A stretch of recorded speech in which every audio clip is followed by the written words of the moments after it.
एक समय की बात है, एक गुरु और एक शिष्य एक गांव से गुजर रहे थे।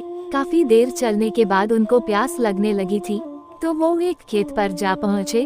खेत बहुत बड़ा और उपजाऊ था, लेकिन उस खेत को देखकर लगता था कि उसका मालिक उस खेत पर ज्यादा ध्यान नहीं देता था। वहाँ पर एक झोपड़ी थी। उन दोनों ने झोपड़ी के दरवाजे को खटखटाया, तो अंदर से एक आदमी निकला और साथ ही उसकी पत्नी और बच्चे भी बाहर निकले। सभी ने फटे पुराने कपड़े पहने हुए थे। गुरु ने विनम्र निवेदन से पूछा कि क्या हमें पीने का पानी मिल सकता है। उस आदमी ने उन दोनों को पानी पिलाया। पानी पीने के बाद गुरु बोले, आपका खेत बहुत बड़ा है, लेकिन इसमें कोई फसल नहीं उगाई गई है, तो आप लोग अपना गुजारा कैसे चलाते हैं। आदमी बोला, गुरुजी, हमारे पास एक भैंस है जो बहुत सारा दूध देती है, और उसमें से कुछ दूध बेचकर हम अपना गुजारा कर लेते हैं, और बाकी बचे दूध का हम सेवन कर लेते हैं। शाम होने को आई थी और देर भी काफी हो गई थी, तो गुरु ने शिष्य से कहा कि आज की रात हम लोग यहीं पर बिताएंगे और सुबह जल्दी यहाँ से प्रस्थान करेंगे। गुरु ने उस परिवार से वहाँ रुकने के लिए अनुमति मांगी और वो दोनों वहीं पर रुक गए। आधी रात को गुरु ने शिष्य को जगाया और बोले, चलो हमें इसी वक्त यहाँ से आगे के लिए निकलना है, और साथ ही इस परिवार की भैंस को साथ लेकर कहीं जंगल में छोड़ देते हैं। शिष्य को अपने गुरु की इस बात का आश्चर्य हुआ, क्योंकि जिस गुरु ने उसको सही मार्ग पर चलना सिखाया था, आज वही गुरु किसी के साथ बुरा करने को बोल रहे थे। लेकिन क्या करता मैं, गुरु आखिर गुरु थे, इसलिए वह गुरु की बातों से सहमत हो गया। वो दोनों उस आदमी की भैंस को लेकर जंगल की ओर चल दिए और उस भैंस को काफी दूर जंगल में ऐसी जगह छोड़ दिया जहाँ से उस भैंस का वापस आना नामुमकिन था। इस घटना के बाद शिष्य का मन बेचैन सा रहने लगा, और लगभग 10 या 11 वर्ष बाद जब वह बड़ा गुरु बन गया, तो उसने सोचा क्यों ना उस आदमी से मिला जाए और उसकी कुछ आर्थिक मदद की जाए, जिससे कि उस दिन की गई गलती को सुधारा जा सके। वो शिष्य उस आदमी की मदद करने के लिए निकल पड़ा, और काफी देर चलने के बाद वो उस आदमी के घर पर पहुंच गया। लेकिन वहाँ का दृश्य देखकर वो शिष्य भी आश्चर्यचकित हो गया। वहाँ उसने बहुत ही हरियाली देखी, जहाँ बड़े बड़े फलों के पेड़ लगे हुए थे और एक अच्छा बड़ा सा घर बना हुआ था। तो वह शिष्य सोचता है कि लगता है वो परिवार उस भैंस के चले जाने के बाद अपना सब कुछ बेचकर यहाँ से चले गए हैं। शिष्य यही सोचकर वहाँ से जाने लगता है।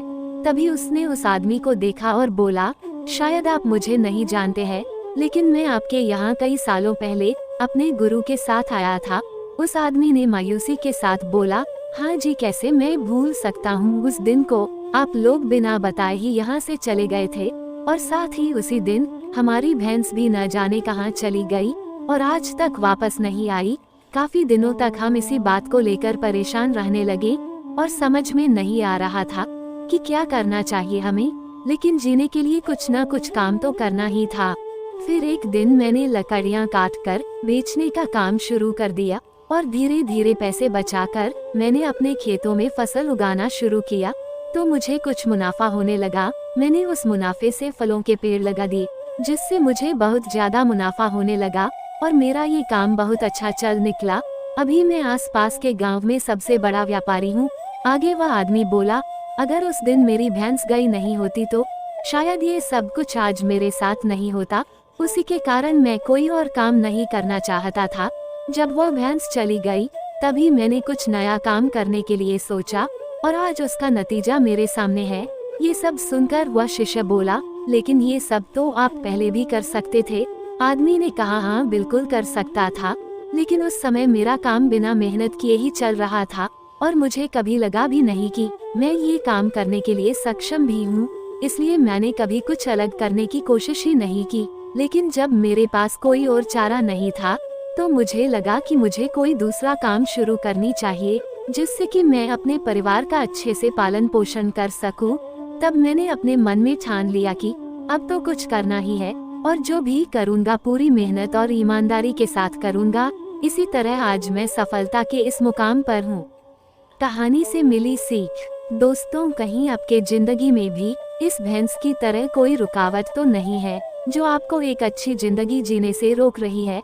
अगर आपको ऐसा लगता है तो आगे बढ़ने की हिम्मत करिए और कुछ अलग करके दुनिया को दिखाइए, क्योंकि हर किसी में कोई ना कोई हुनर जरूर छिपा होता है। बस जरूरत है तो हमें अपने हुनर को बाहर निकालने की दोस्तों, आपको यह मोटिवेशनल स्टोरी कैसी लगी हमें कमेंट करके जरूर बताएं, और साथ ही इस कहानी से आपको कुछ सीख मिलती है तो इस वीडियो को लाइक करें तथा ऐसी और कहानियाँ सुनने के लिए हमारे चैनल को सब्सक्राइब करें। धन्यवाद।